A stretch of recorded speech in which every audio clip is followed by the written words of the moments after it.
June 2012, my father dies, and he died of cancer, lymphoma. He was taken to India. He stayed there for about a year. They brought him back after all the treatment, chemo, all the things they do, and then normally. And I was preaching. I was on top of the pulpit when they gave me the message that he has passed on. The way I cried that day, I loved that man. If he was in my power, he would never die at all. September of that same year, 2012, we went to bury him. His burial was on Friday. So we're in the funeral, and I was wearing, and a pastor started calling me from nowhere. I didn't take his call. He was calling me. Later I looked. He was saying some things about accident. One of the pastors in his church had an accident, a ghastly motor accident. If you see the vehicle, you know that no human being came out of it. The vehicle went under a trailer and was crushed. It was a bus.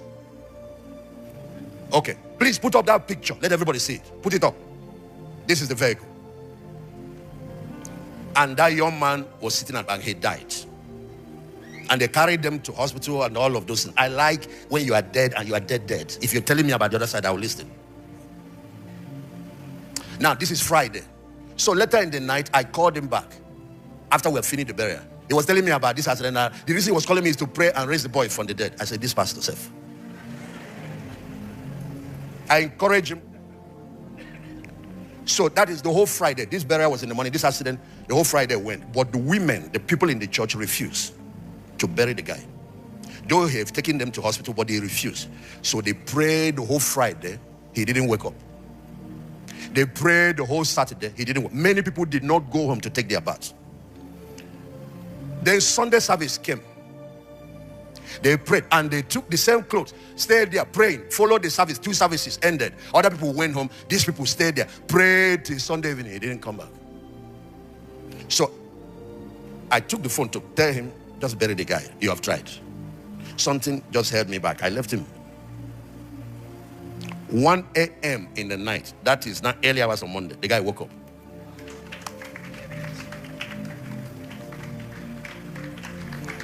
Yeah.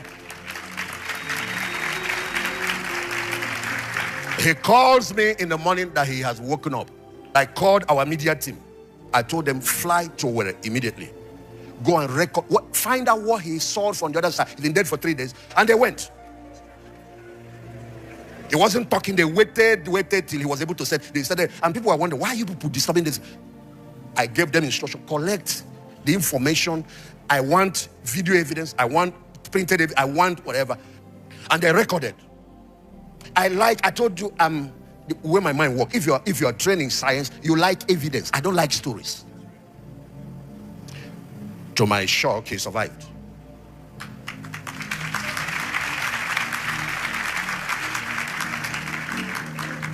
Because Jesus reappeared a second time. And this time he came with angels. They came and did things. Brought surgeons. They came and did cutting, remove bones, fix bones, put whatever. When they finished, and there were people there when this thing was happening, and his body was fine.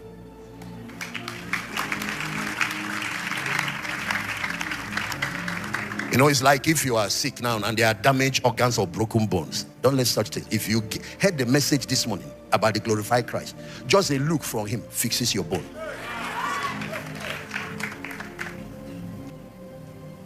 Please, let's welcome my first evidence, Pastor Victor. Please, where are you? From where? Give him a mic. This is a young man that died in that motor accident. He is from Akwa Ibom State.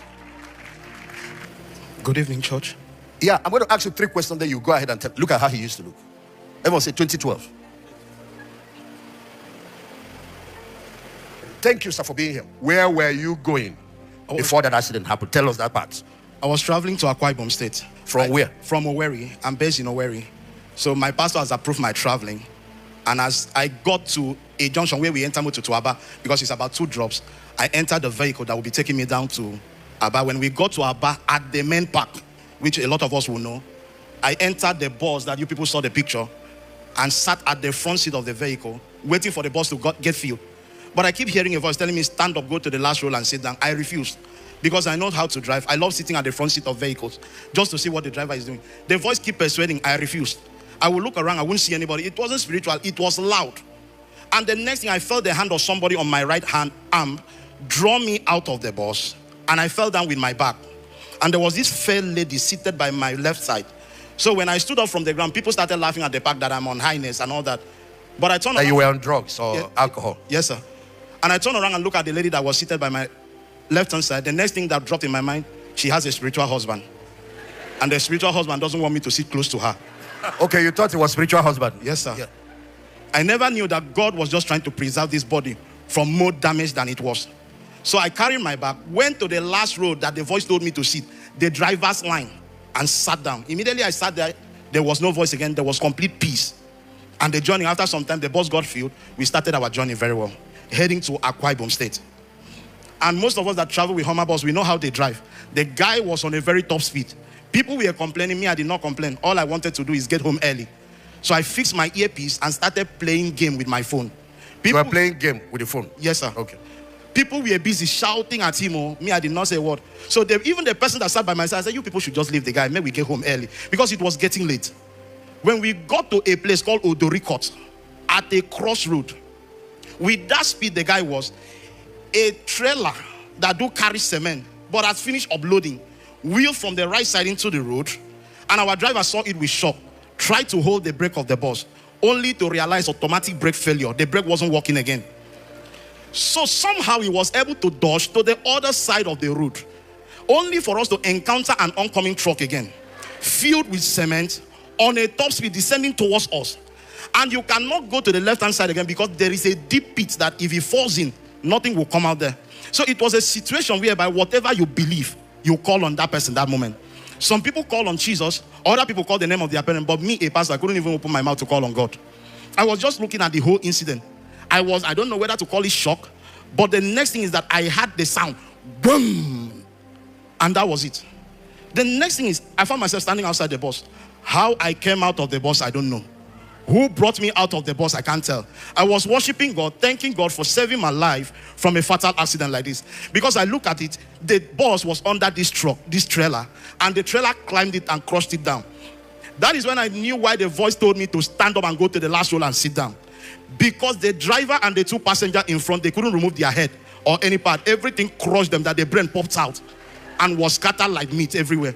They were using shovel and other iron to remove human parts, stock it up in a sack bag. So how do those people even be presented to the family to tell them your loved one is dead? The greatest blessing is the blessing of life, that when you go out there and come back, you give God praise. You don't know what God has done for you, because it's not by our carefulness. Okay, you were outside thanking God for saving you. Yes, sir. What happened? As I was thanking God, worshiping God, suddenly people that were traveling in the bus with me were at the crossroad, crying and weeping bitterly. Now, he was on one side of the road. He saw other people that were inside the bus on the other side of the road crying. Yes. So I said to myself, okay, let me go and talk to them and encourage them. So I crossed the road down to where they were. I started talking to them. I said, you people should not cry. What you should do is to join me to thank God for saving our lives from a fatal accident. If we were dead, you wouldn't be here crying. But instead of them to listen, it was as if what I said did not make sense. And at this point, it was still getting dark. And I will explain why nothing changed at that moment. So I just said to myself, okay, all of you know where you came from. When you finish crying, you will pack your things and go home. Me, I'm going home. It's getting late. As I was crossing the road back to the accident scene where I would get my bag, a Camry car passed through me. I only felt it like air, but did not knock me down, not even a scratch. And the next thing I said, I had an accident. I did not have any injury. And now a car just passed through me. I only felt it like air. Nothing happened to me. That means the scripture that says, I shall pass through the fire. The fire shall not burn me, has just been a reality in my life. I never knew. Everybody come there, you need to hear gist. I'm sure you are learning about the inward man, the spirit man, and the outward man. Okay, continue, sir. I never knew that something has happened to my body. So when I crossed the road, a lot of people feel the accident scene and wanted to see how to pull the bus out from that truck so that they can get people out. But then I did not know. So as a young man, I said, let me go and help them. When I went to the place and stood, stretched out my hand to touch the bus, my hand was going through the metal body of the bus, but couldn't touch it. And the painful part is where I was standing, another person came and stood the same place. I was the one feeling uncomfortable, as if they brought two magnets together.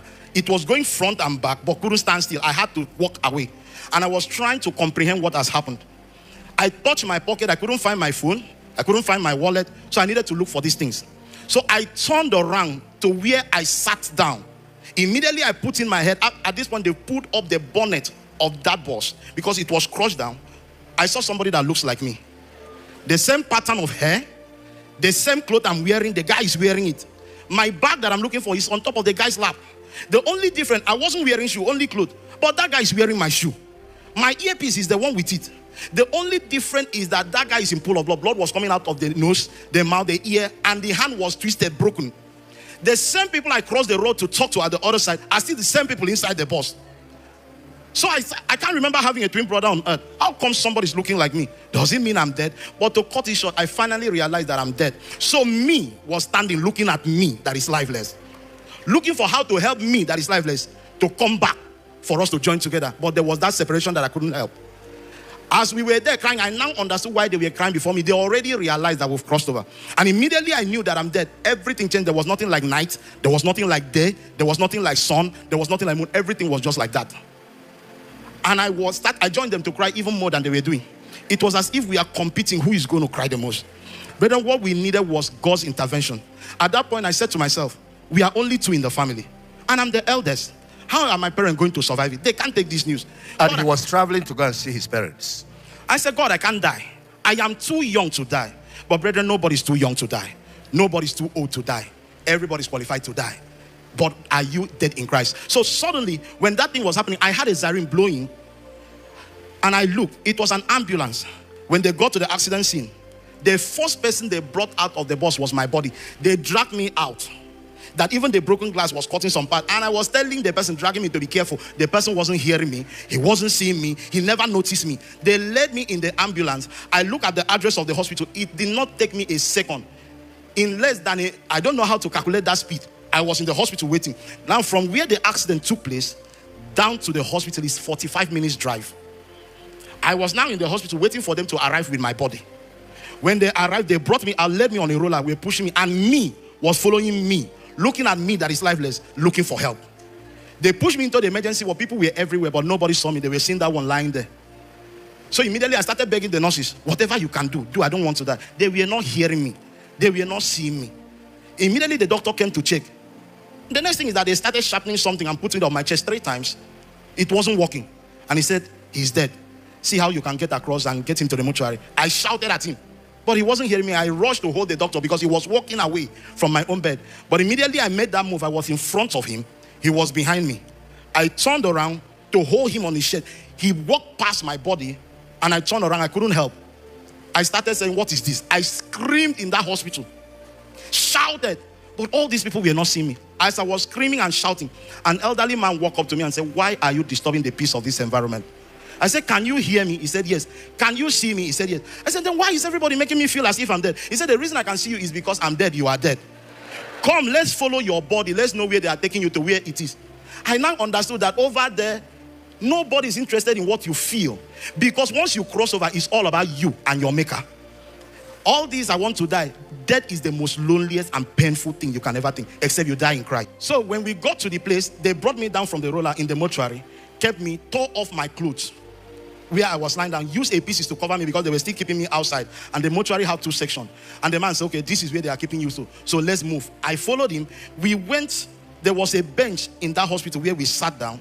And as we sat down, we were discussing. He was telling me some things, how long he has been in the mortuary, what happened that he has not been buried, that he has not rested yet.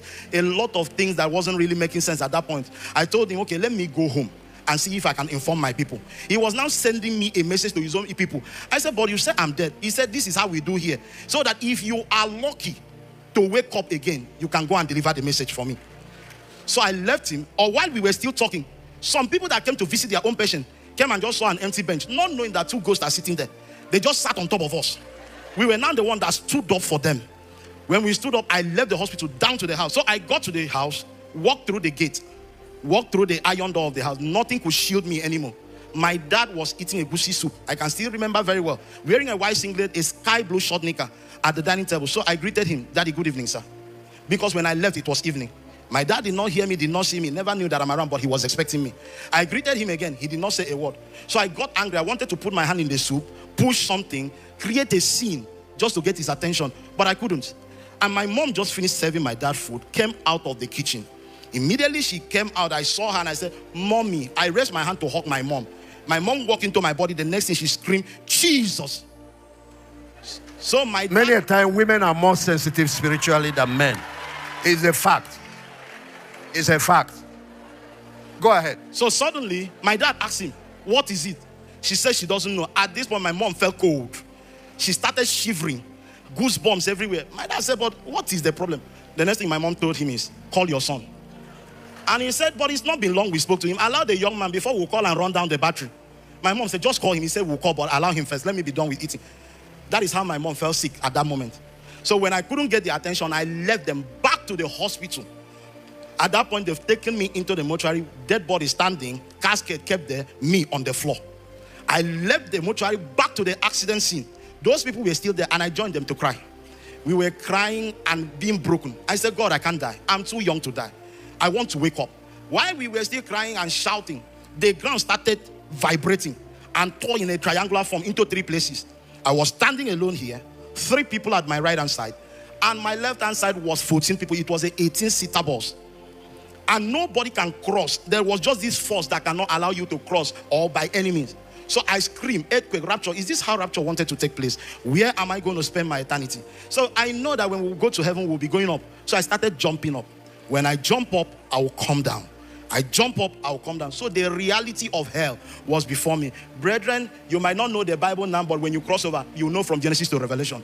And your judgment will be before you. You don't need anybody to explain what will happen. You already know where you are going. So at this point, I was crying, shouting. Suddenly, it was as if everywhere changed. The sounds of thunder and all that. And the next thing is that kind of light that is, you cannot compare with anything, filled everywhere. And I turned around, I saw 2 beings. They were tall, huge. No man on earth has that height. And they were wearing a sparkling white. They had a golden hair. And they had wings. They were just flipping their feathers as if they want to fly. And I said, these could be angels, but I wasn't so sure. I needed to ask them to know who they were. So I asked them, who are you people? They just smiled at me and separated into 2. Nobody answered me. One to my right hand side, the other to my left hand side. I kept asking, but there was no response. But suddenly, a light that is more than their own, 100 times that even the sun is low current compared to that light. It was everywhere that the person we've not seen, but just the light. I saw these 2 beings fell to their knees, used their wings to cover their face, bow down to the ground. So I joined them, knelt down, bent down to the ground. The more the light kept coming, the more it seems like I was getting lighter, like things were leaving me that I can't just explain. And I started begging the direction of the light without knowing who he was. I said, please, whoever you are, turn down your light. It's affecting my eyes. I'm a human being like you. And the person did not say a word. You told the person that you're a human being like him. Yes, sir. And you should turn down the lights. Yes, sir. I never knew that it was Jesus coming in his glory and supremacy. I kept begging. There was no response. At a point, I felt the presence of a being around. He just said, Victor, rise. I said, please, turn down your light. I can't. It's affecting my eyes. I'm a human being like you. Help me. He did not say a word. He just waited. But suddenly, there was this courage to look up, which I know he gave me that courage to really look up and know who he was. When I looked, the garment he was wearing covered his foot that I did not see his foot. But it was full of glory that I don't have the words to describe. I looked till I arrived at his waist. He was wearing a golden belt. More than anything you can measure, with spreading 2 of his palms. But on that palm, there was a big hole. Blood was still gushing out of that hand. And when that blood was dropping, I got terrified. Who could this person be? I removed my face. I kept on looking. When I arrived at the chest, I couldn't go further because the kind of light coming from his face is like fire and it's like light at the same time. That you cannot create out a picture of his face at that moment. But I saw something engraved on his chest with a golden ink.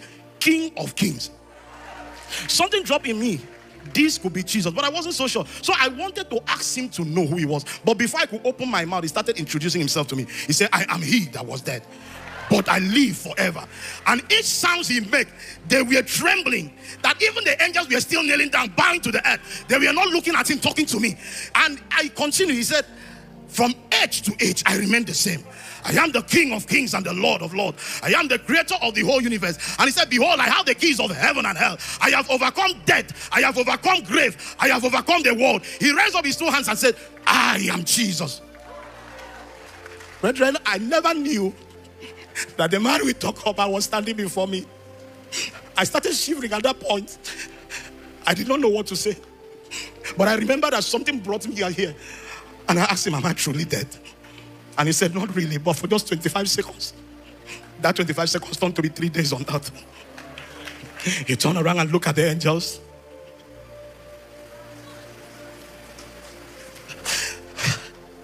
He said, take him on a 25 second journey. I'll be with you people soon. We did not see him again. And the angels turned around and said, Victor, we are mandated to take you on a 25 second journey. Come with us. I followed them. We climbed on a flat lift. The thing I don't know what to call it, looks like crystal, like glass. And he started lifting us up. That we got to a very high mountain. See, they are traveling their spacecraft in that other world. They are flying horses, all kinds of things, you know. Yes, go ahead. We got to a very high mountain. I don't know which mountain is it. They did not give me the name. They asked me to come down. I came down.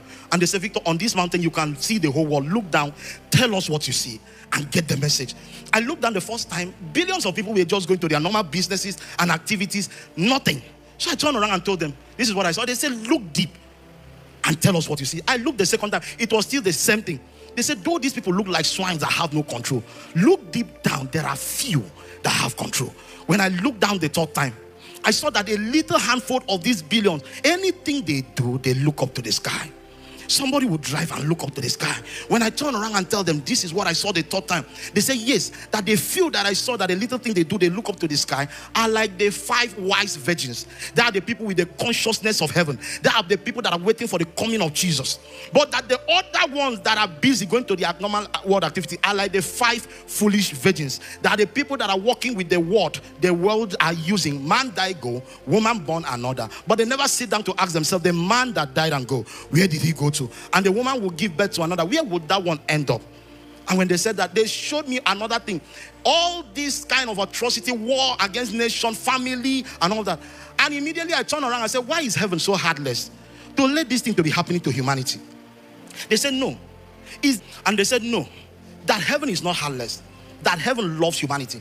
But that what I'm seeing is the fulfillment of the prophecy of the end time. They say, haven't you read what the scripture says, that at the end time people will become lovers of themselves? And all these things have been written down. And they said, if everything that was written down doesn't take place, take note, rapture will not take place. And immediately they said that. They showed me so many other things, but they took me away. We started descending into a tunnel. That tunnel is very big, very wide, very dark. The odor of the tunnel was oozing that I was so uncomfortable. It was as if I'm being put into fire. The heat I was feeling. And I started begging them. I said, please, take me back to where we came from. I don't want to come here with you people. They said, no, Victor, you need to follow us here for you to know where we are taking you to, how it looks like, what it feels like, and what brought people here. I said, please, let's take another way. They did not speak again to me. And they talk only when they are permitted. They don't talk when they are not permitted. They don't engage into discussion with me. Suddenly, we got to where my 2 legs were stable on the ground. And the same light we saw filled everywhere, we saw it again. When we turned, it was Jesus. We bowed down and worshipped him. And he came close to me and said, Victor, I'm going to show you my divine revelation of hell. I'm going to bring up people to tell you why they are here. I'm going to show you what it looks like, what it feels like, and what brought people here. I'm going to show you where demons are having meetings and the covenant that a lot of people from the world are having with the kingdom of darkness. And suddenly I could only see where I was standing to be the beginning. I couldn't see the end of it. It was so wide, like an endless water. And I became scared because I felt like I might be thrown in there. And suddenly, they brought up the first person. And I asked him, why are you here? And Jesus said, so I hope you are getting the gist. This fire is liquid fire. It's not like bush fire. Anyway, go ahead. The fire burns like it's just like a volcano. And every moment of your life, there is heating up more and more, more and more. It doesn't reduce. And suddenly, when they brought up the first person, maggot was entering his nose, entering the mouth, coming out of the anus. He became restless. Anything called hole in his body. They were worms and maggot. And it was so terrifying that I couldn't look. And Jesus said, look at him. And I looked. He said, look at him very well, so that you will know what people suffer here. And I looked, even when I was shivering. And I asked, why are you here? And Jesus said, selfishness with the gospel. And I said, I don't understand. Which one is selfishness with the gospel? He said, I gave him the message to preach freely. But he started selling out the message to the people. That anytime he is invited for a program, he will be bargaining price with the people that invited him. If those people cannot give him that money, he will not go for that program. And the souls that would have been won to the kingdom will end up perishing. So this is a preacher. Continue. And not just that, that also he used fake prophecy to extort money from people. The hell wrote that one in. They brought up another person. And I asked, why are you here? And Jesus said, look at him. Do you know him? I said, no. He said, look at him closely. Do you know him? I still said, no. He said, look at him the third time. I still said, no. He mentioned the name of the man, and I shouted. I said, if this one could be in hell, what am I doing in ministry? And Jesus said, my grace is sufficient to as many that need it. And I asked, why is he here in hell? And Jesus said, he took my glory to himself. And I said, I don't understand. He said, I gave him the power to heal the sick, to raise the dead, to perform different kind of miracle. He failed to return the glory back to me. He started seeing himself like the one doing those things. And because of that, he was brought here. And when I was saying that, and Jesus said, it's not just that pride came into him and he changed the gospel. He said, Victor, I am no respecter of any man. If my Father cannot compromise the standard of heaven with I the Son, neither will I the Son compromise the standard of heaven with any man. But tell man I love man with an everlasting love. I did not make hell for man. I made it for the fallen angels. Why has man decided to go to hell? Where we will spend our eternity is in our hands and our decision. Suddenly, yes, go ahead. Suddenly, hell rolled that man in. They brought up another lady.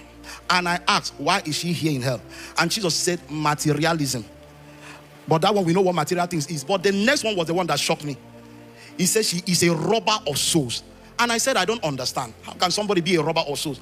He said, I gave her this beauty as a means of soul winning, for her to use her beauty to be winning souls to the kingdom. But instead, she's using her beauty to be robbing souls from my kingdom by seducing people, changing her walking step, and making people to lust after her.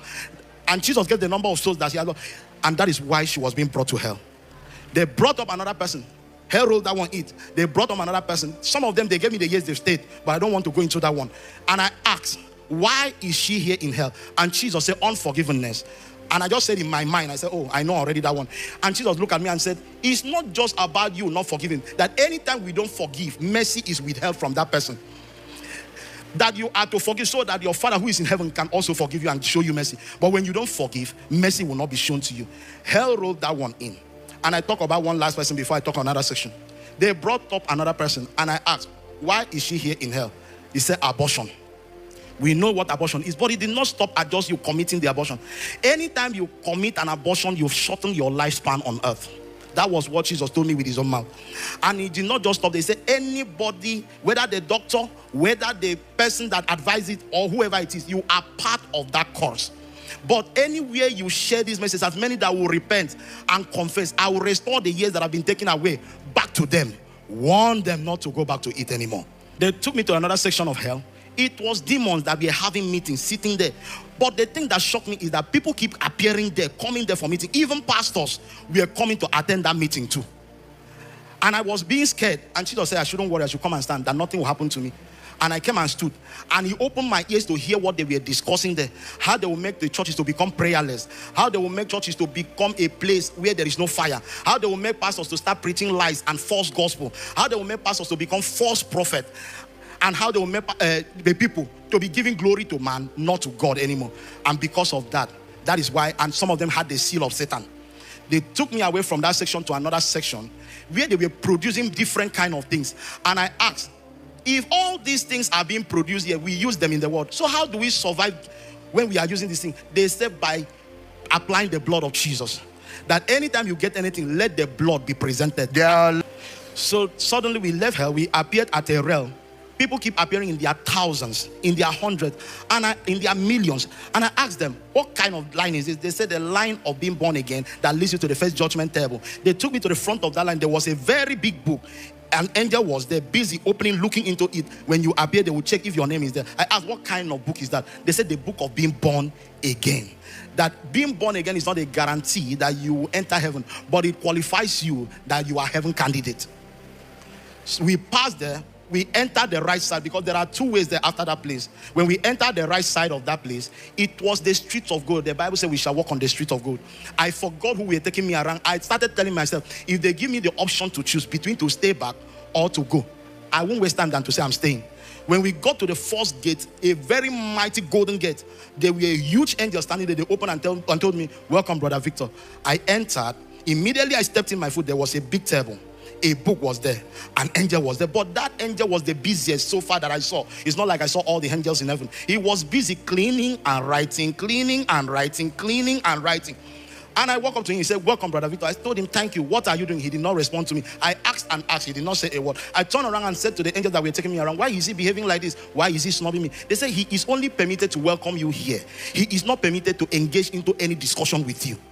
And I asked them, what kind of book is that? They said, the book of life. I asked them, why is he busy cleaning and writing? They said, anytime anybody accepts Jesus as his Lord and personal Savior, your name has been written in that book. But if you commit sin, your name is cleaned out immediately. And another person that is either doing restitution or reconciling with God, his name is replaced on your own place. That the first will become the last will become the first. They took me away from there. We were approaching the second gate. There was a young man, younger than I'm looking. He was busy dancing, being happy, and I was just looking at him. They said, that is Brother David. And I started thinking in my church, who could be the Brother David that I know? They said, the man you people call King David in the Bible is no longer king here. Here we have only one king, and that is the King of Kings. Okay. So after the very book, as we were approaching the third gate, I saw a lady. She was just strolling around, and I was looking at her. They said, that is Sister Mary. I said, Mary, the mother of Jesus Christ. They said, she is not the mother of Jesus Christ. She was just a vessel used to fulfill the prophecy at that time. And I asked them, okay, what about those people that pray and ask her to pray for them? They answered me that question with a question. They said, look at her over there. And I looked. They said, as you are seeing her over there, is she praying? Mary is not praying in heaven. The Bible already made us to understand we have only one mediator, which is Jesus.